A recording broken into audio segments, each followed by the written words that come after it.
একটা বাঘ রক্তের গন্ধে যতটা হিংস্র হয়, একটা মানুষ টাকার গন্ধে তার চেয়ে শতগুণ বেশি হিংস্র হয়ে যায়। শুধু সাপ নয়, কিছু মানুষও খুবই বিষাক্ত হয়। সাপকে তবু দূর থেকে চেনা যায়, কিন্তু বিষাক্ত মানুষকে চেনা খুবই কঠিন। বড় বড় ডিগ্রি অর্জন করে কি হবে, মন আর বিবেকটা যদি অশিক্ষিত থাকে? যে তোমাকে সাহায্য করে তাকে কখনো ভুলে যেও না। যে তোমাকে ভালোবাসে তাকে কখনো ঘৃণা করো না। যে তোমাকে বিশ্বাস করে তাকে কখনো ঠকিও না। শুধু রক্তের সম্পর্ক থাকলেই মানুষ আপন হয় না। বিপদের সময় যে পাশে থাকে সেই আপন। সম্পর্ক তৈরি করতে সবাই পারে, তবে সম্পর্কের স্বীকৃতি সবাই দিতে পারে না।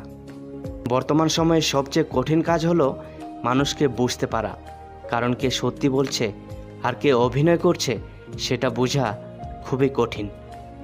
সম্পর্কে থাকলেও অনেকেই আপন হতে পারে না।